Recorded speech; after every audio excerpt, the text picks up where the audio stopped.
Hello students, welcome to MTC Mayank sir. चलिए आज आप लोगों को ब्रीथ पढ़ाने जा रहा हूँ। क्या पढ़ाने जा रहा हूँ? ब्रीथ। अब देखिए ब्रीथ क्या होता है। तो बिंदुओं का समूह होता है जो किसी निश्चित बिंदु से समान दूरी पर स्थित होता है। बिंदुओं का वैसा समूह जो किसी निश्चित बिंदु से समान दूरी पर स्थित हो, ब्रीथ होता है। तो ब्रीथ में क्या होता है कि देखिए यहाँ पर एक कोई निश्चित बिंदु है और जब हम ब्रीथ बनाएंगे तो चूंकि ऐसे यदि हम ब्रीथ खींच देते हैं तो ये बिंदुओं का समूह हो जाएगा। क्या हो जाएगा? बिंदुओं का समूह हो जाएगा।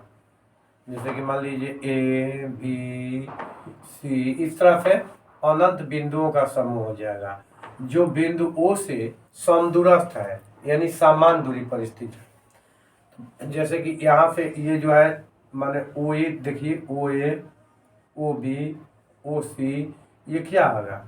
ओ ए, ओ बी, ओ सी, इस तरह से जितना करेंगे वो क्या होगा? समान होगा। तो A B C D E F G H वाले अनंत बिंदु ले सकते हैं हम।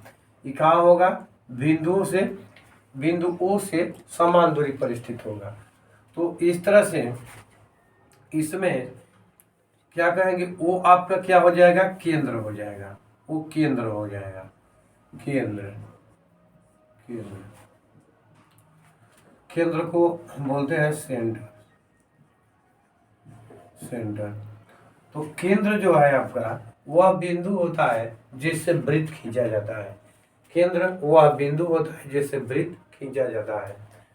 और वृत्त को ये जो बाहर से घेरता है, ये घेरे को, वृत्त के घेरे को परिधि कहते हैं। इसमें परिधि आता है। परिधि परिधि किसको कहते हैं? तो वृत्त के घेरे को परिधि कहते हैं। वृत्त के घेरे को परिधि कहा जाता है। यह वृत्त का घेरा है जिसे परिधि कहा जाएगा। अब केंद्र से परिधि तक की दूरी को त्रिज्या बोलते हैं। जैसे त्रिज्या क्या है? त्रिज्या तो केंद्र से परिधि तक की दूरी को त्रिज्या कहा जाता है। या इस तरह से इसको लिख सकते हैं कि वह रेखाखंड जो वृत्त के केंद्र से परिधि तक ज्यादा हो, त्रिज्या कहलाता है। वह रेखाखंड जो वृत्त के केंद्र से परिधि तक जाता है, त्रिज्या कहलाता है। या फिर वह रेखाखंड जिसका एक अंत बिंदु वृत्त के केंद्र पर हो और दूसरा अंत बिंदु वृत्त पर हो या वृत्त के परिधि पर हो, उसको क्या कहेंगे? वृत्त की त्रिज्या कहेंगे। और ये समझ गए जैसे कि आप त्रिज्या को आर से हम लोग सूचित करते हैं। त्रिज्या को आर से सूचित किया जाता है। तो आर बराबर ओ ए, माने ओ ए बराबर ओ बी, आर बराबर ओ सी। इस तरह से एक और निष्कर्ष निकलता है कि किसी वृत्त की कितनी भी त्रिज्या खींची जाए, सभी त्रिज्या लंबाई में समान होती है। और इसके बाद में आपको आता है व्यास। क्या आता है? व्यास। तो वह रेखाखंड जो वृत्त के केंद्र से होकर गुजरे और जिसका दोनों अंत बिंदु वृत्त पर हो, वह रेखाखंड जो वृत्त के केंद्र से होकर गुजरे और जिसका दोनों अंत बिंदु वृत्त के केंद्र पर हो, वृत्त का क्या कहलाता है? जिसका दोनों अंत बिंदु वृत्त पर हो। व्यास को वह रेखाखंड होता है जो वृत्त के केंद्र से होकर जाता है और दोनों अंत बिंदु उसका वृत्त पर होता है। वृत्त का व्यास कहलाता है। यह एक वृत्त है, इसका केंद्र है। तो जैसे कि यहाँ पर ए ओ बी, तो वृत्त का व्यास कौन हो जाएगा? ए बी वृत्त का व्यास हो गया। ए बी वृत्त का व्यास हुआ। अब रही बात कि एक वृत्त में जैसे कि हमने ए बी व्यास खींचा, यहाँ से सी डी हो सकता है, पी क्यू हो सकता है, यानी इस तरह से हम देखें कि वृत्त में कितने व्यास होंगे, तो इसमें भी अनंत व्यास हो सकता है, लेकिन सबकी लंबाई एक समान होगी। ए बी के स्थान पर C D, E F, R S, P Q, M N, कुछ भी ऐसे खींच सकते हैं, लेकिन जितने भी व्यास खींचेंगे सब लंबाई में समान होगा। और वृत्त देखिए इधर से आर हो गया वृत्त में, और इधर से आर हो गया, तो इस तरह से व्यास को किससे सूचित करेंगे? व्यास को हम लोग सूचित करते हैं डी से। तो डी से जब सूचित करेंगे तो डी बराबर हो जाएगा आर प्लस आर, यानी 2r हो गया डी बराबर। तो आर बराबर कितना हो जाएगा? डी बटा 2 हो जाएगा। तो व्यास हमारा हो गया।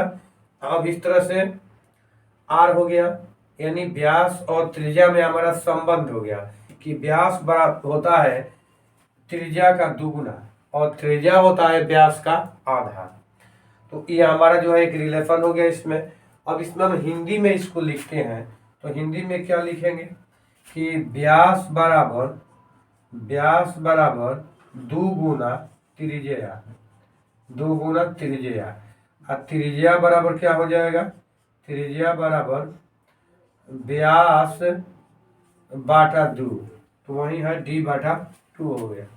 तो इतना तो आप समझ गए कि वृत्त में व्यास क्या है, त्रिज्या क्या है। अब चलिए आपको बताते हैं स्पर्श रेखा एवं छेदक, कि इसमें स्पर्श रेखा किसको हम कहेंगे। वृत्त की स्पर्श रेखा और छेदक भी बताने जा रहे हैं। वृत्त की स्पर्श रेखा, अब देखिए स्पर्श रेखा वह रेखाखंड होता है जो वृत्त को एक और केवल एक बिंदु पर काटता है। वृत्त का स्पर्श रेखा वह रेखाखंड होता है जो वृत्त को एक और केवल एक ही बिंदु पर काटता है, वृत्त का स्पर्श रेखा कहलाता है। जैसे देखिए एक यहाँ पर हमने वृत्त ले लिया, यहाँ पर हमारा एक वृत्त हो गया, तो इस वृत्त के स्पर्श रेखा बनाना है। मान लीजिए कि हमने एक ऐसे रेखा खींच दिया, तो यह रेखा वृत्त के स्पर्श रेखा हो जाएगी, वृत्त की स्पर्श रेखा हो जाएगी। यदि मैंने इसे पी क्यू लिख दिया तो पी क्यू वृत्त की स्पर्श रेखा है और ए क्या हो जाएगा? स्पर्श बिंदु हो जाएगा। और इसका ओ यदि केंद्र है तो इसमें हो जाएगा पी क्यू वृत्त की स्पर्श रेखा होगी, वृत्त की स्पर्श रेखा। और स्पर्श बिंदु कितना होगा? स्पर्श बिंदु ए बोलेंगे, ए को स्पर्श बिंदु बोलते हैं। पी क्यू वृत्त की स्पर्श रेखा है और स्पर्श बिंदु ए है। तो स्पर्श रेखा पहले किसको कहते हैं, ये हम एक बार इसको लिख देते हैं कि स्पर्श रेखा वह रेखाखंड जो वृत्त को एक और केवल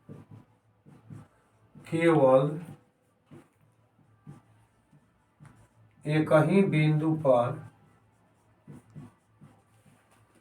काटता है, वह रेखाखंड जो वृत्त को एक और केवल एक ही बिंदु पर काटता है, वृत्त का स्पर्श रेखा कहलाता है। तो देखिए एक ही बिंदु पर काटेगा तो वृत्त का स्पर्श रेखा कहलाएगा।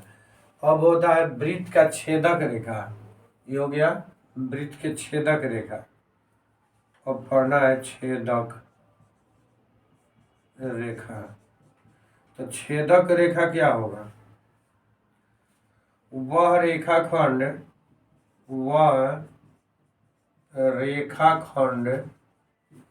जो वृत्त को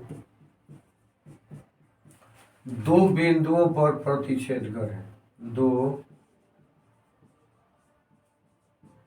बिंदुओं पर प्रतिच्छेद करें।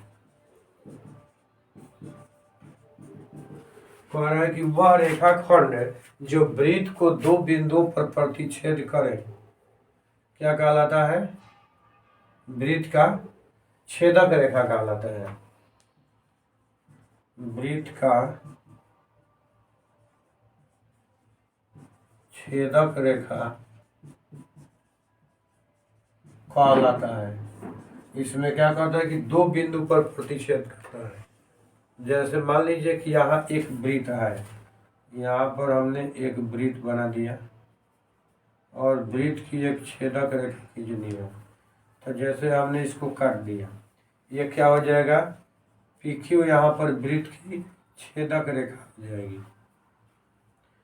क्यों छेदक रेखा होगी? कि यह इसको A और B प्रतिच्छेद करती है। तो PQ यहाँ क्या आएगा? PQ वृत्त की छेदक रेखा है, छेदक रेखा है। और A तथा B क्या होगा? प्रतिच्छेद बिंदु होगा। A और B प्रतिच्छेद बिंदु है, प्रतिच्छेद बिंदु है।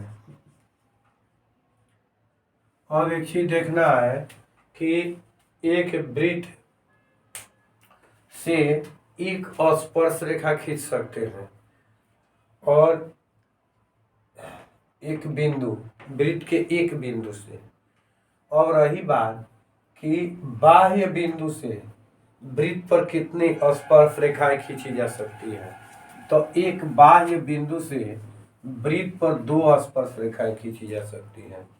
एक बाह्य बिंदु से वृत्त पर दो स्पर्श रेखाएं खींची जा सकती है।